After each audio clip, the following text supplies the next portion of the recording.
Nova Manhã. Araçatuba. Coluna Economia Papo Reto, com Euclides Teixeira Neto. O Euclides Teixeira Neto é economista e professor universitário e toda segunda-feira está aqui no Nova Manhã Araçatuba falando sobre investimentos e educação financeira. Na coluna de hoje, o Neto fala um pouco mais da Petrobras, tema, aliás, que ele começou a abordar na semana passada. Bom dia, Neto, tudo bem? Bom dia, Marcelo, bom dia, Lilian, bom dia, JJ, Nelson também, né? Que já está aqui no estúdio, né? Só esperando o Neto levantar para falar com a gente sobre turismo, mas vamos lá. Qual é a boa da Petrobras hoje? Petrobras fechou um pouquinho em baixa, né? 26,10, né? R$26,10, né? E vai pagar também os dividendos aí nos próximos meses, né? Provavelmente vai ser R$3,15, R$3,15 por ação, né? Então é um retorno muito bom, quase 10%, né? Nessa parte. Outra coisa assim, importante que a gente precisa entender sobre a Petrobras, os preços que nós estamos vivendo agora, é sobre o que é PPI, né? Que a gente até começou a abordar semana passada, sim, né? Que é o preço de paridade internacional ou de importação. O que ocorre? Quando o preço da gasolina está muito alto aqui no Brasil, como nós estamos vivendo agora, né? Também está em outros países. Por quê? Porque o preço tem que ser equivalente no mercado internacional.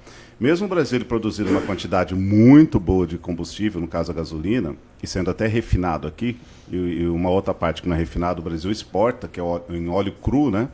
O barril do petróleo. O Brasil também precisa importar. Só que quando ele importa, a Petrobras ela coloca o mesmo preço do mercado internacional. E também a gasolina que ela produz aqui no Brasil, ela também tem que colocar no mesmo preço do mercado internacional. Porque existe uma demanda muito grande pela gasolina em todo lugar.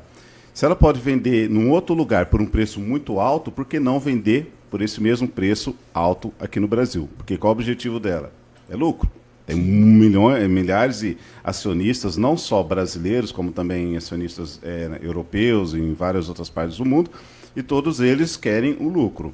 Então, se ela não puder oferecer essa quantidade de lucro, os acionistas vão desfazer de suas ações e as ações dela tendem, então, a se reduzir, né?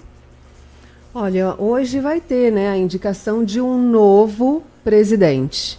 Você acha que esse presidente, que poderá ser o Caio Paes de Andrade, ele terá a caneta nas mãos para assegurar novos reajustes? Não, infelizmente não vai ter. Não adianta trocar presidente da Petrobras, né? Porque o problema dela é um problema de lei. Quem criou a lei de paridade de preço internacional de importação foi no governo Temer. Foi por meio de uma decisão presidencial. E somente uma decisão presidencial pode desfazer isso. Então não adianta ficar trocando, vai ficar na mesma coisa. Eu estou me sentindo, então, feita de boba. Porque se o presidente pode trocar a lei, por que não fez isso ainda? Porque pode perder dinheiro? Porque o governo é o principal acionista. Sim. O governo tem o poder de indicar presidentes e também toda como é que fala? Staff lá. O staff dele, né? Sim. Por que está colocando a culpa no próprio presidente da Petrobras e vive demitindo o presidente? Isso aí está enganando a gente. Lembrando que lá no começo a culpa era do ICMS dos estados, né? Quando Sim. todo mundo minimamente bem informado sabia que era o PPI o grande problema e sempre foi. Problema é forma de dizer.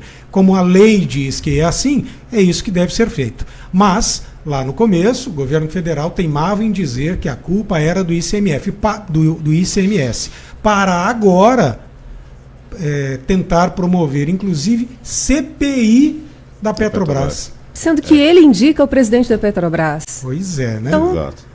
Então, esse é um problema político, né, no qual, né, você tem ali a caneta, você pode solucionar o problema, só que você vai ter um ônus muito grande e vai ter também vamos dizer assim, um incômodo muito grande com os investidores. E grande parte política que apoia as decisões voltadas ali para em questões políticas estão apoiando o atual governo, né? Então, se o atual governo ele faz uma ação que vai contra esses interesses, provavelmente ele vai ter uma bagunça dentro da base que está apoiando.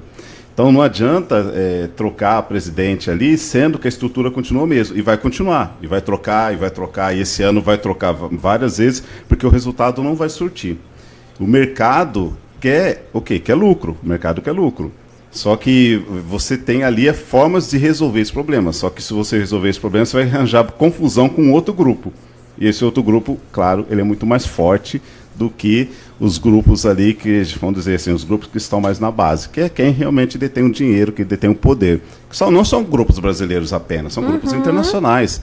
A gente estamos falando de investidores que estão nos Estados Unidos, estão no Japão, estão na Europa, na Rússia, estão na África, em todo lugar. Então, a Petrobras ela é uma empresa que ela dá um lucro gigantesco, ela é a empresa que mais dá lucro no mundo na parte petrolífera, muito mais do que a Shell, 3 a 4 vezes mais do que a Shell. Então, é uma empresa que é magnífica por ponto de vista de investimento. Então, o que poderia se fazer numa situação dessa? Você não tem ali outro instrumento a não ser, a todo momento, criar uma narrativa, né?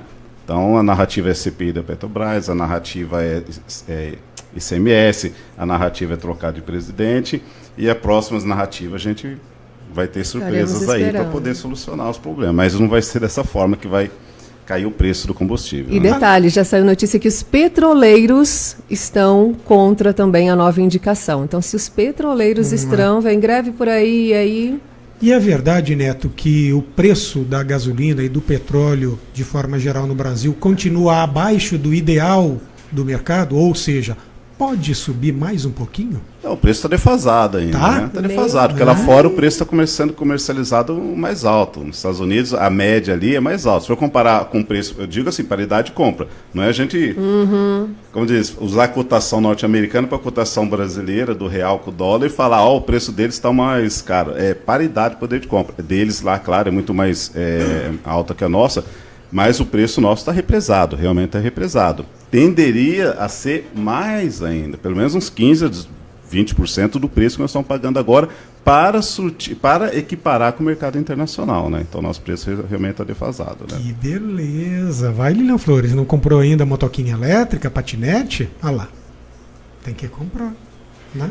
É uma coisa interessante que você falou disso daí, que eu estava vendo no programa há muito tempo, né? Até recebi um WhatsApp, né? Que na década de 70, uma empresa brasileira, né, todo mundo conhece a Gurgel, já tinha apresentado um carro elétrico naquela época. Naquela época, hein? Só que nós não temos interesse em colocar para frente isso daí. Não tivemos interesse. Eu digo assim, nós brasileiros, não tivemos interesse nisso. Só que agora, quando a gente está numa situação dessa, que todo mundo está, né, indo atrás, a gente poderia já estar muito à frente. Então essa é uma questão assim de cultural brasileira, que infelizmente as coisas boas vêm de fora e as coisas produzidas aqui dentro são coisas exatamente sem valor nenhum, sem nenhum tipo de premiação, de consideração, né, pelo investidor, pelo criador, pelo cientista brasileiro, pelo inventor brasileiro. Neto, nosso tempo está bem reduzido. Eu gostaria de sugerir que a gente continue falando de Petrobras, caso até a semana que vem não apareça um outro tema do ponto de vista aí de serviço para a população mais interessante, porque, cara, Petrobras dá pano para manga, né? Sim, sim, podemos continuar. A gente vai assim conversando durante a semana, tudo bem? Exatamente, vamos sim, cara. Tá bom então. Muito obrigado aí, bom trabalho, boa semana, bom dia. Obrigado, bom dia a todos. Valeu.